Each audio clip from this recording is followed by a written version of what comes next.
गल सावन के पावन सोमवारी भोले बाबा पे देबै जल ढारी। जय हो जटाधारी।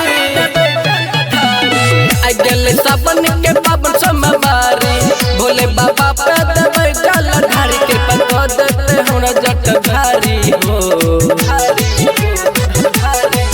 बाबा छियै हम कुमारे कौन खोजदान हमारा कुमारी हो। बाबा छियै हम कुमारे कौन खोजदान हमारा कुमारी हो।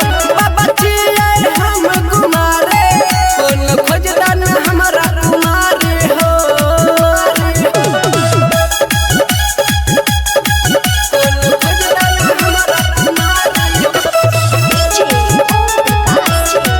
कौन खोजदान हमारा कुमारी हो। हर साल करबा बाबा तोहर सोमारी किस्मत के बाबा हमर खोलन के बारी। हर साल करबा बाबा तोहर सोमारी किस्मत के बाबा हमर खोलन के बारी। तोरे पे भोले बाबा छै हमरा यस हो। अलिया दुआर करी हो नहीं निराश भीड़ लागल छै भक्तन में भारी हो। भारी हो भारी हो। बाबा छियै हम कुमारे कौन खोजदान हमारा कुमारी हो। बाबा छियै हम कुमारे कौन खोजदान हमारा कुमारी हो। बाबा छियै हम कुमारे कौन खोजदान हमारा कुमारी हो। कौन खोजदान हमारा कुमारी हो।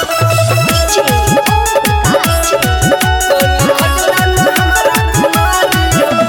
सबके बसलो घर हमारो बसाएगा तोरा की पत्थर के बाबा हमारो पटाएगा। सबके बसलो घर हमारो बसाएगा तोरा की पत्थर के बाबा हमारो पटाएगा। मुन्ना मुन मुन छाला हाथ जोड़ी खर हो जल्दी से भोले बाबा लगवा जगर हमर खुशी के दिन होते जारी हो। जारी